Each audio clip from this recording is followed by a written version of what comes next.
Hello everyone and welcome to Cinderful Gaming. I hope you're all doing well, I hope you're all staying safe, and most of all, I hope you're all fighting that war against the grey. In today's video, we are going to do a how to play video of the Bot War miniature game by Traders Galaxy, a fantastic Australian miniature game company.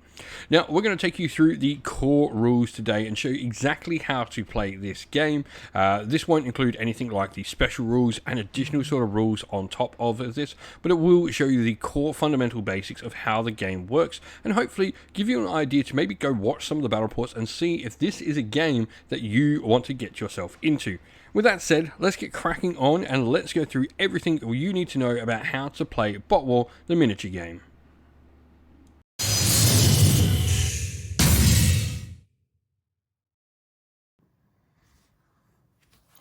And so, first things first with Bot War, we need to talk about the stat cards for every fighter in the game.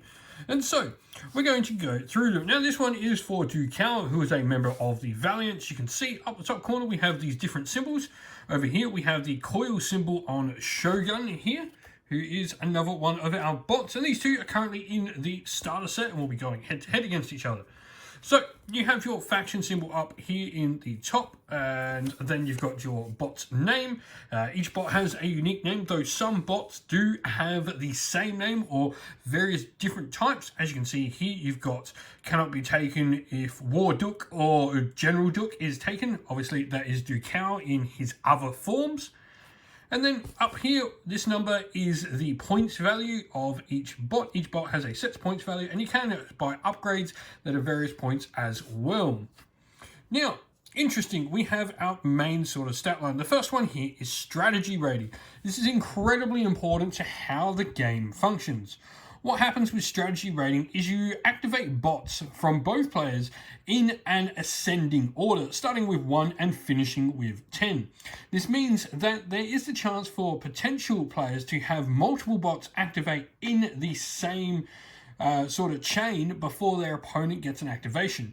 For example, here, if you had a bot that was 1, 2, 3, say with this, you would go in them in order. But if your opponent only had a 4, they would go after you activate all of their bots at 1, 2, and 3. Now, obviously, we have two strategy ratings here. So strategy rating 8 means if these two were fighting each other, Shogun would get to activate first before General Dukao gets to go at strategy rating 10. Now, this is really interesting because various bots of different sort of power are both high and low, and this can really sort of impact how they want to do. Being really early in the activation means you can take the initiative and sort of do stuff before your opponent can. But also being late, like someone like Dukao, means you can activate after your opponent knowing what they've done and react accordingly. Now, the other stats here are much more to do with our dice rolling, or at least the core functions of, I guess, the actions of the game rather than the activation sense. First of all, M is for movement here. This is how many inches the models move. This can be a varying number for a bunch of different bots. Now we then have these three stats, which are generally going to be our combat stats and will work in various different ways. RA is ranged attacks. This is how many attack dice the model will get for its ranged attacks.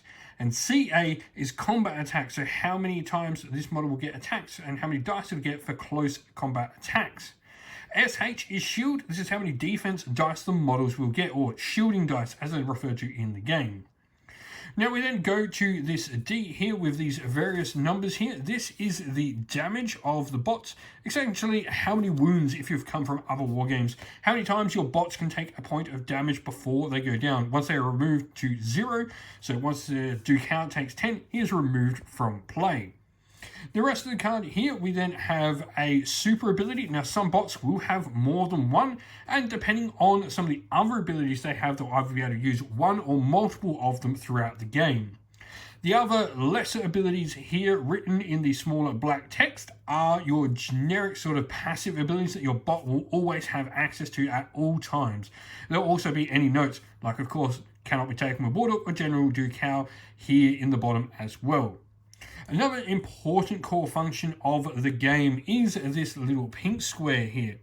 Now, what this is for is this is how many energy a bot generates to your total energy pool. Energy pools are used to give activations to different bots throughout the game.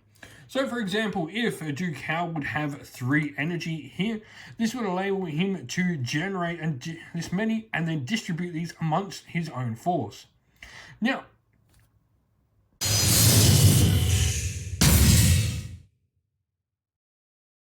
and so here we have a couple of the other Valiants. First of all, we have RJ here as well. It's a really cool little bot. And we've got Traffic Stop as well. These are all, once again, in the current starter set for the game. Now, as you can see, they all have different pink values here for the amount of energy that they generate.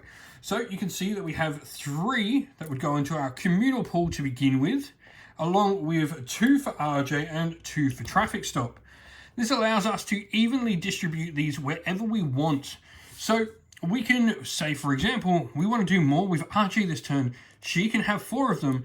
Traffic Stop could have 2, and Ducal, who might not be activating much during the turn, only requires 1. Of course, you can change this up in any form that you want, and you don't need to actually give any energy to your bot. Now, there is something to be said with this because you do get 2 activations each turn with each bot, but you will require energy to complete each activation. In this case, if Ducal only has 1 energy, he would only get to do 1 of his actions per turn. Actions can be things like move, close attacks, ranged attacks, and you can also use your super attacks or your super abilities for 2 energy or some other various abilities as well for extra energy of random costs as well.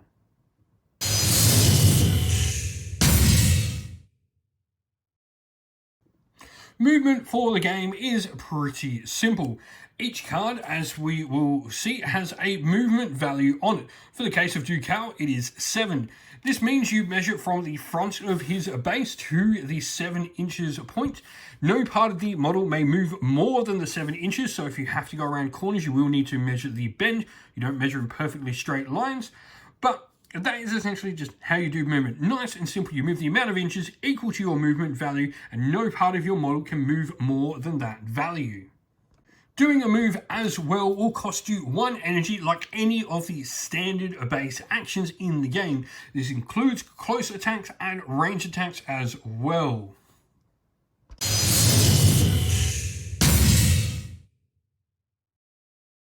Next, we have ranged attacks. Once again, this is a basic action in the game, and this will require 1 energy to use. So we need to look at Ducal, who is going to be our attacker in this, and they are going to make a ranged attack. We look at the RA value, and this is 4. So this means we will get 4 attack dice to use.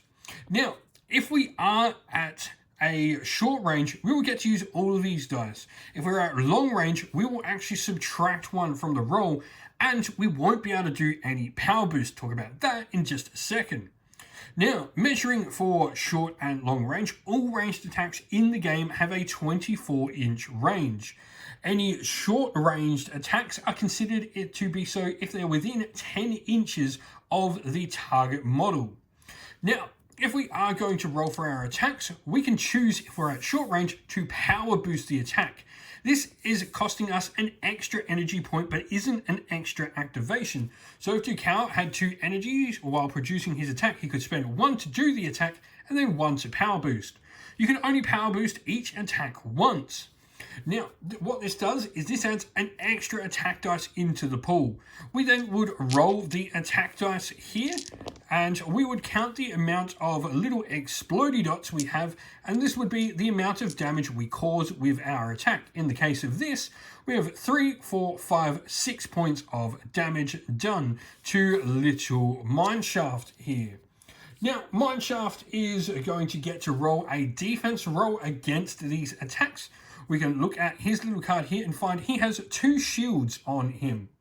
This means he gets to roll 2 shield dice in defense, and if he has any spare energy, like how Ducal could boost, he can also choose to spend an energy token to allow him to boost his shields, giving him an extra shield dice into the pool. Now, shield dice are really interesting because you can boost your shields whether your opponent has made a short or long range attack at either way, although your opponent can only boost at short range shooting attacks. So, we had 6 damage done to Mineshaft here. He would then roll his defense dice, and we would subtract the value of this number here of little shields, which is 6 in fact, from the amount of damage Dukao did, which would be 6. 6 minus 6 is 0, meaning Mineshaft here would take 0 damage. Now, if he were to take damage, you would calculate that and take it off the max amount of damage done to the model. So say, for example, he only saved 2 points of damage. He would then take 4 points of damage. We would go 1, 2, 3, 4, and that would mean that Mineshaft would now have 0 wounds. If this is ever the case, the model is then removed from play. If, for example, he only saved 3, we would instead go 1, 2, 3 from the 6, because 6 minus 3 is 3, and he would have 1 wound remaining, and we would mark this down saying the model has 1 wound remaining to them.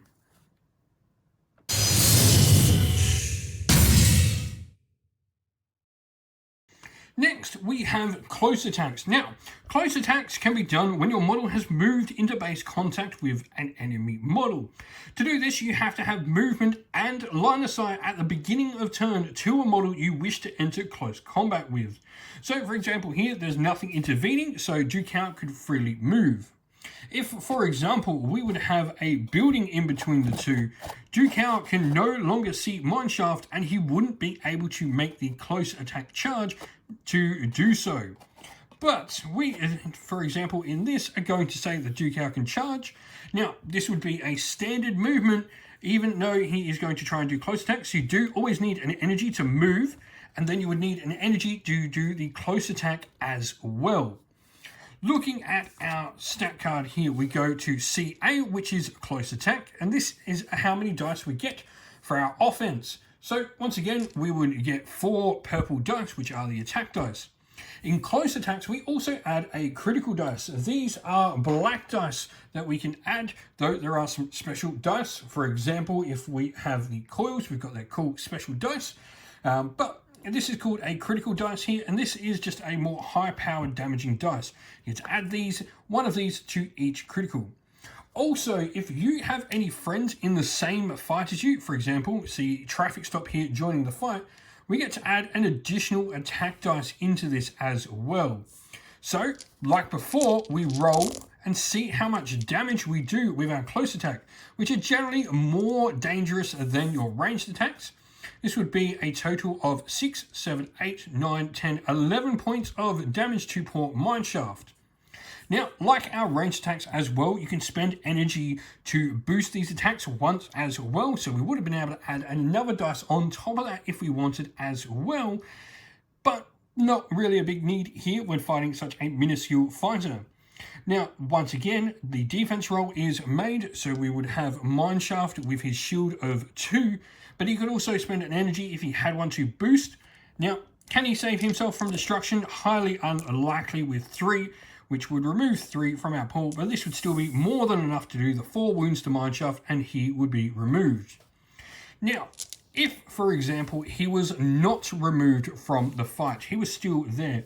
If you go into a combat and then you actually successfully do damage, you can disengage 1 inch for free. So Dukao would be able to move back 1 inch. If, however, you don't manage to do any damage, you cannot freely disengage at the end of a round of close attacks.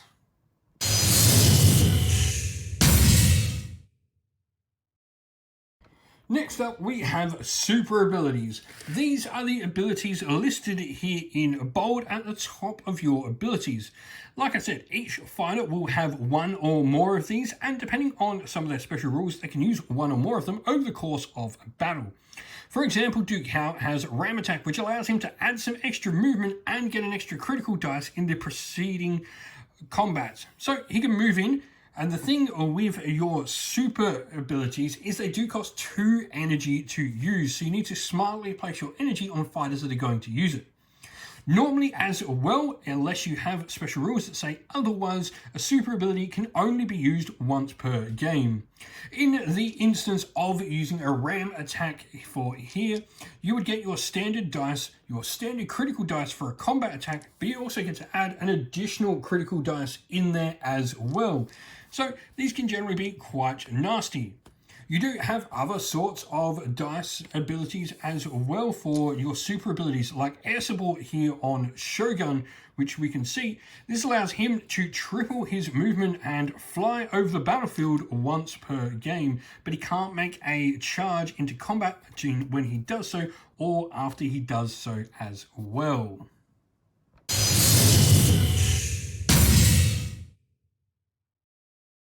Buildings and obstacles, unless otherwise specified. Models such as Shogun here cannot move through intervening models or intervening terrain.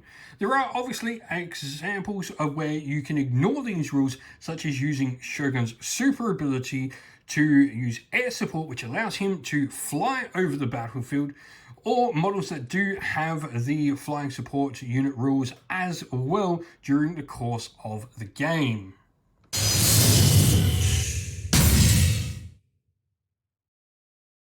And so that is it for Bot War, a really nice, super simple game that has some great tactical depth. There are a ton of special rules within the game that will change how your bots activate throughout the game, and we may do a video at a later point going through each of these in its specifics, but for the time being, this is a simple how to play so you can go watch our battle reports and indeed any Bot War battle reports on the internet and know exactly what is happening on the tabletop.